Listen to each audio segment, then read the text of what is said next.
मतलब वो तमाम लिविंग ऑर्गेनिजम्स जो कि पानी में रहते हैं, उनके अंदर मेंटेनेंस ऑफ वाटर और सॉल्यूट कैसे होगी, ये ऑस्मोरेगुलेशन इन एक्वेटिक एनिमल्स कहलाता है। अब यहाँ पर हम यूं डिवाइड कर सकते हैं कि वो एनिमल्स जो कि पानी में रहते हैं और यूनिसेलुलर हैं, एक सेल वाले हैं, और वो एनिमल जो पानी में रहते हैं और मल्टी सेलुलर हैं, मतलब एक से ज्यादा सेल वाले हैं। हम एक्वेटिक एनिमल्स को, मतलब पानी में पाए जाने वाले ऑर्गेनिजम्स को, दो हिस्सों में डिवाइड कर सकते हैं। एक, हाँ, एक यूनिसेलुलर एनिमल्स और एक मल्टी सेलुलर एनिमल्स, दो हिस्सों में डिवाइड कर सकते हैं हम। अब हम बात कर रहे हैं यूनिसेलुलर एनिमल्स की, मतलब वो एनिमल्स जो कि एक सेल वाले हैं और पानी में पाए जाते हैं। अब जो यूनिसेलुलर एनिमल है, ऐसे कौन से एनिमल हैं? जैसे अमीबा है, पैरामीशियम है, यूग्लिना है, ये यूनिसेलुलर एनिमल है और पानी में पाए जाते हैं। इनकी बॉडी में एक स्ट्रक्चर होता है, उसको कहते हैं कॉन्ट्रेक्टाइल वैक्यूल। इनकी बॉडी में एक स्ट्रक्चर है, उसको हम कहते हैं कॉन्ट्रेक्टाइल वैक्यूल। अमीबा की बॉडी में, पैरामीशियम की बॉडी में, यूग्लिना की बॉडी में। और जिस पानी में ये रहते हैं वो पानी कैसा है? फ्रेश वाटर है, फ्रेश वाटर में रहते हैं ये। तो हमें मालूम है फ्रेश वाटर का एनवायरनमेंट कैसा होता है, हाइपोटोनिक होता है। फ्रेश वाटर जो है ये हाइपोटोनिक होता है। इसका मतलब है कि सॉल्ट का लेवल कम है, पानी का लेवल ज्यादा है बॉडी के बाहर, जबकि बॉडी का इनर एनवायरनमेंट कैसा है? हाइपरटोनिक है। तो बॉडी के बाहर से कंटिन्यूअसली पानी बॉडी के अंदर आता रहता है, खुद ब खुद ही ऑटोमेटिक पानी की मूवमेंट होती है बाहर से बॉडी के अंदर।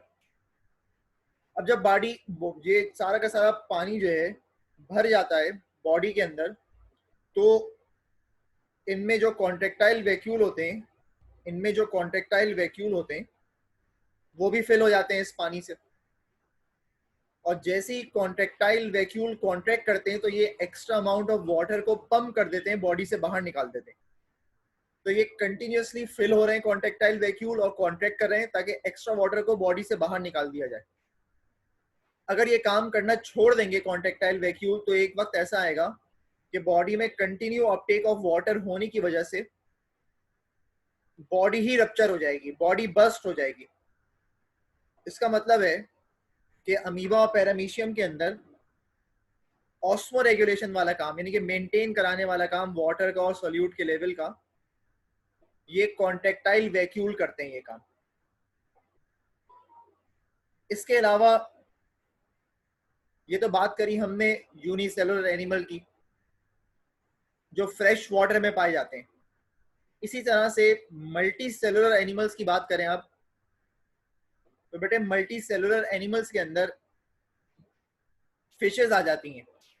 मल्टी सेलुलर एनिमल्स के अंदर फिशेज आ जाती हैं। फिशेज के अंदर ऑस्मो रेगुलेशन अगर देखा जाए, और वो फिशेज जो हाइपोटोनिक एनवायरनमेंट में रहती हैं, फिशेज मल्टी सेलुलर हैं, फिशेज मल्टी सेल्यूलर हैं और हाइपोटोनिक एनवायरनमेंट में रह रही हैं, यानी कि फ्रेश वाटर में। तो अभी मैंने बात करी थी आपसे कि हाइपोटोनिक एनवायरनमेंट से मुराद ये है कि ऐसा एनवायरनमेंट जहां पानी का लेवल ज्यादा है और सॉल्यूट का लेवल कम है। तो इसका मतलब है इन फिशेस की बॉडी में भी, और इन फिशेस की बॉडी का इंटरनल एनवायरनमेंट जो है वो हाइपरटोनिक होता है। फिशेस की बॉडी का इंटरनल एनवायरनमेंट हाइपरटोनिक होता है, जिसकी वजह से कंटिन्यू पानी अंदर आता रहता है बॉडी के। और एक वक्त ऐसा आएगा कि बॉडी में इतना ज्यादा पानी हो जाएगा जितनी की जरूरत है नहीं। तो ये फिशेस क्या करती हैं फिर? ये फिशेस कंटिन्यू इस पानी को एक्सक्रीट करती हैं in the form of urine. ये जो फिशेस हैं, फ्रेश वाटर फिशेस, दे पासेस यूरिन कंटिन्यूसली। कंटिन्यूसली ये जो है वो यूरिन को पास करती रहती हैं ताकि पानी जो एक्स्ट्रा आया बॉडी में उसका लेवल कम हो सके।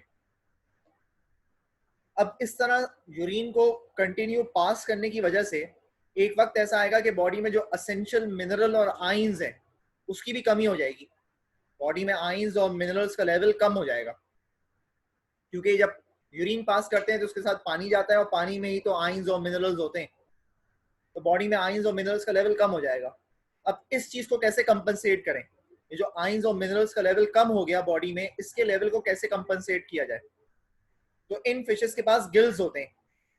इन फिशेस के पास गिल्स होते हैं जिनका काम ही ये होता है कि ये एब्जॉर्ब करते हैं आइंस और मिनरल्स को पानी से।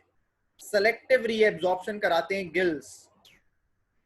जिसकी कमी हो गई है, जिन आइंस की कमी हो गई है, उन आइंस को एब्जॉर्ब कराते हैं पानी से गिल्स, ताकि आइंस और मिनरल्स का लेवल बॉडी में मेंटेन रहे। इसके अलावा इनकी जो किडनी होती है वो भी स्लो काम कर रही होती है। इनकी किडनी जो है वो एक तरह से इस तरह से स्लो काम कर रही है ताकि वो रीएब्जॉर्प्शन, या आप यूं कह लें कि रीएब्जॉर्प्शन ऑफ वाटर को मैक्सिमम करा सके, और same on the other hand excretion of urine को भी ज्यादा से ज्यादा करा सके। तो फ्रेश वाटर फिशेस के अंदर तो इस तरह से काम होता है बेटे। इसके अलावा अब अगर ऑस्मोरेगुलेशन की बात करें बोनी फिशेस में या ऐसी इन्वायरमेंट में जो मेरीन वाटर है, अभी तक हमने बात करी थी फ्रेश वाटर की, अब हम बात कर रहे हैं मेरीन वाटर की, मतलब समंदर के पानी की। अब हमें मालूम है मेरीन वाटर का एनवायरनमेंट कैसा होता है, हाइपरटोनिक होता है। मेरीन वाटर का एनवायरनमेंट हाइपरटोनिक होता है। मेरीन वाटर का एनवायरनमेंट हाइपरटोनिक होता है, यानी कि उसमें सॉल्ट का लेवल ज्यादा है। तो होगा क्या कि अब ये फिशेस क्या करेंगी, क्योंकि इनकी बॉडी से तो कंटिन्यूसली पानी निकल के बाहर जाया जा रहा है, इनकी बॉडी से पानी निकल के कंटिन्यूसली बाहर जा रहा है, तो इनकी बॉडी में तो एक वक्त आएगा पानी की कमी हो जाएगी। तो ये फिशेस जो हैं वो कंटिन्यूसली पानी पीती रहती हैं। आपने देखा होगा फिशेस का मुंह खुला रहता है, तो they continue to drink water. ये कंटिन्यूसली पानी पीती रहती हैं ताकि जो बॉडी पानी एक्सक्रीट कर रही है, यानी कि बॉडी में जो पानी की कमी हो रही है, उसको फुलफिल किया जा सके इस तरह से। अब अगर कंटिन्यूसली पानी पिएंगी तो ये तो समंदर का पानी पी रही हैं, और हमें मालूम है समंदर के पानी में सॉल्ट का लेवल बहुत ज्यादा होता है, तो इनकी बॉडी में सॉल्ट बहुत ज्यादा जमा हो जाएगी।